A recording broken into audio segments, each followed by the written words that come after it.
Trump is preparing to target Japan and South Korea in a high-stakes game. Are these countries strong enough to withstand the enormous pressure from the US, or will they succumb to Trump's unyielding demands? The big question: how will Japan and South Korea react when the US dollar is drawn into this war? Apple has just completed a huge shipment. 600 tons of iPhones made in India are ready to arrive at US ports. A big strategy awaits, but in a surprising turn of events, the Trump administration announced it would impose tariffs on imported electronic items, causing Apple to spend millions of dollars on this transportation. And then, suddenly, Mr. Trump again postponed imposed taxes. So, a carefully prepared plan suddenly turned into a prank. Apple, instead of being happy about the tax exemption, suffered a painful blow. Millions of dollars wasted on unnecessary shipments. It felt like at that moment Apple was doused with a bucket of ice-cold water in the middle of a hot summer afternoon. A sudden shock. At the same time, the US stock market began to plummet. 640 billion USD evaporated in an instant. Mr. Trump, already suffering from a headache due to the trade war, is now struggling to find ways to reassure investors, but nothing seems to be effective. This is not only a stumble for Apple, but also a sign that Mr. Trump's unexpected decisions can have major consequences for the US economy. When the US stock market began to turn red like blood, with stocks plummeting, everyone saw clearly Mr. Trump was falling into crisis. There are no more boasts about the greatest economy in history, only panic spreading across Wall Street. Faced with disaster, he was forced to postpone taxes, a desperate move to pull the market back from the abyss. But this move only further exposes the inability to manage. Not stopping there, the next earthquake quickly struck. US government bonds, which have always been considered a lifesaver for investors, suddenly were sold off on a large scale. An unprecedented wave of flight occurred, when even the safest shelter was no longer trusted. People and investors are sending a clear message. They no longer put their trust in the Trump administration. If US Treasury bonds are no longer considered stable, then what foundation of the US economy is still standing?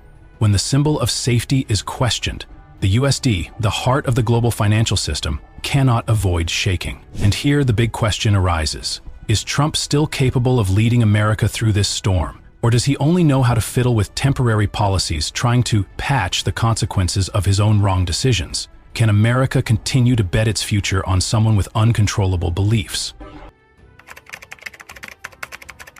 Imagine you just bought an apartment worth 10 billion VND, with the plan to rent it out to earn 1 billion VND per year. At this time, your yield, or rate of return, is 10%. Everything looks fine, right? But then, the market started to fluctuate. Another person saw an opportunity and was willing to pay 20 billion VND to buy this apartment. However, the rental rate is still only 1 billion VND per year, causing the yield to drop to 5%. What do you feel right now? From high profits, you are falling into much lower profits. Suppose confidence in the market begins to decline, and you have to quickly sell your apartment for only 5 billion VND. At this time, new buyers will receive a yield of up to 20% because they spend less money but still earn 1 billion VND per year from rental. So attractive, right? That is the concept of bond yield. Bond yield is equal to the annual interest divided by the bond purchase price. When yields rise, it means bonds are being sold off, plummeting in value. And of course, this reflects a not very positive signal. Confidence in the US economy is seriously declining. I thought I could find a safe place to invest anywhere, but now the whole world is in a hopeless situation.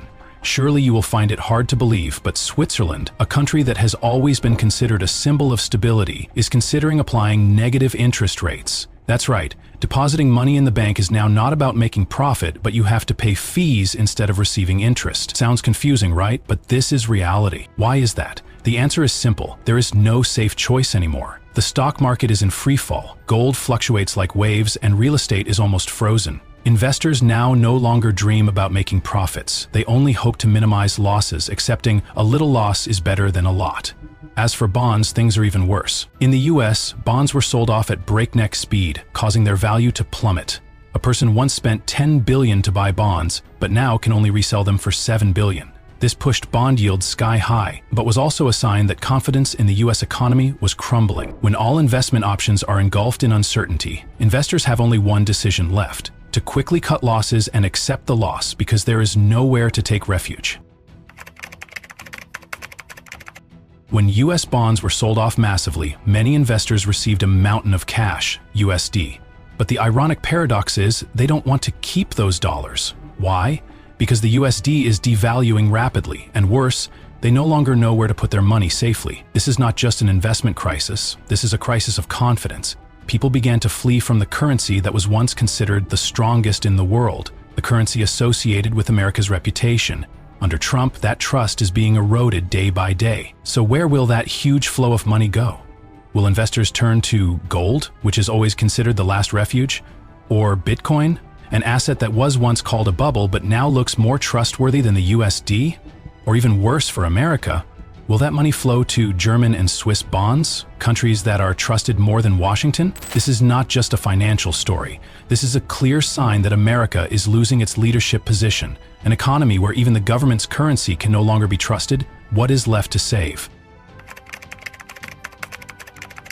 The US Federal Reserve, Fed, is being pushed into a crossroads of life and death. Each direction is like a glass of poison. No matter how you drink it, it will have severe consequences. If the Fed chooses increase interest rates, they can reduce the flow of USD that is flooding out there back to the bank, thereby preserving the value of the currency. But the price to pay is extremely expensive. American businesses, already heavily in debt, will drown in increasingly expensive loans. When there is no longer the ability to repay debt, the wave of default will spread and the stock market can collapse like a domino effect. The panic will not stop on Wall Street. What if the Fed reduce interest rates? So what? It sounds attractive. Cheaper loans, people spend more, businesses breathe easier. But the downside is that the USD will be sold off like waste paper. The value of the USD plummeted, the world lost confidence, and the currency that once held the king position could lose its global reserve throne. Hold interest die. Lower interest rates also die. The Fed is stuck in a fierce economic chess game where every move leads to loss. And the worst thing is, there is no way back. When all financial doors seemed to be closing, Donald Trump did not choose to print more money like previous presidents. Instead, he launched an unexpected strategy, a shocking move that startled the whole world: force allies to open safes, release USD reserves to buy US government bonds, maintain confidence in the dollar. Trump doesn't need to print money. Sir wants Japan, Korea, Switzerland to help save America. These countries that hold trillions of dollars in reserves are now forced to use their resources to keep the dollar from free falling. That's one reckless gamble, but with Trump's style, not faltering, not retreating, and ready, pulling the entire allied system into a game of life and death of America. In the political arena, people call this strategy by an ironic name: Mar-a-Lago theory, a reference to the bold, sometimes crazy ideas Trump often comes up with from his luxury resort. For Trump, keeping America in power is not just a priority, it is an imperative, even if it is threaten, bargain, or put pressure on the whole world. When it comes to USD giants, China is always at the top of the list. But ironically, this is America's biggest geopolitical rival. With a tense relationship, full of calculations and suspicions, Trump cannot easily manipulate China to serve the goal of maintaining the value of the dollar. Although Beijing holds a huge treasury of USD, convincing them to save the US is almost impossible. So Trump quickly turned his sights to close allies: Japan, Korea, Switzerland. These are countries that have close diplomatic relations with the US and, more importantly, are also holding large amounts of USD reserves. Trump chooses his way, put them on the chopping block first, forced to empty their savings to buy US government bonds, considering it an obligation to maintain the value of the USD and help America escape the crisis. No longer gentle diplomacy, this is a pragmatic power play where allies' loyalties are tested by fierce financial pressures coming from the White House. After postponing tariffs on China, Trump lost no time. He immediately, shifting targets to Japan and Korea, stated that it would promote negotiations with these two countries. In there, US-Japan security treaty became one of the central issues that Trump constantly criticized strongly. Trump bluntly pointed out that America is right spent huge sums of money to defend Japan, while Japan has no obligation to assist if the US is in danger. The story became more tense when Trump reminded Japan that, if they don't soon discharge part of the USD to buy US government bonds, they will not only face huge taxes, but also possible force to renegotiate treaties which the US considers disadvantageous. It's a clear and powerful message. If allies don't want trouble, they must help the US maintain the value of the dollar. Trump did not hesitate to coerce allied nations, must choose between strategic interests and financial interests, with a stubborn attitude that cannot be shaken. Switzerland, a country famous for its strong central bank and huge USD reserves, quickly became Mr. Trump's next target.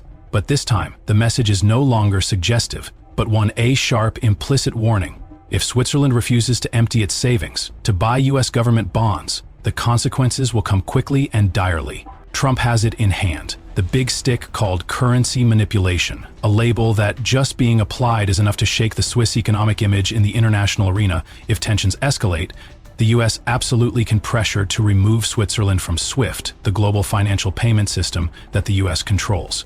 Being kicked out of SWIFT means Switzerland will be almost paralyzed in international financial transactions, a blow to the backbone of the economy that depends on finance and banking. This is no longer an ordinary trade war. It is an all-out currency war, where countries are forced to choose sides, fighting not just for money, but for the influence and survival of the national currency.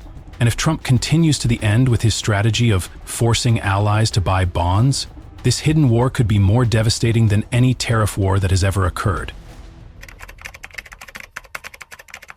At the same time, three financial storms are sweeping across America, and it all boils down to one point. Confidence in the economy under Trump is seriously cracking. The USD, once a symbol of economic strength, is plummeting without stopping, leading to a wave of skepticism about its position as the world's #1 reserve currency. At the same time, the US stock market collapses day by day, investors fled, assets evaporated, the market was flooded with red.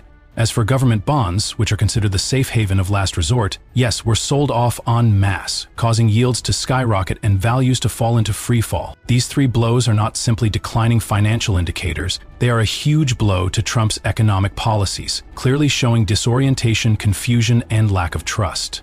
And when America panics, the whole world also shook. Because America is not only facing an internal crisis, which is pulling the entire global economy to the brink of chaos, Trump's bold statements have never been shy, but what happens when the world starts pushing back? As tensions rise and alliances shake, it's clear that no one is willing to play by his rules anymore. Will Trump's provocations backfire, or is this just another chapter in his unpredictable game? Keep watching, because the fallout might be more explosive than anyone expected.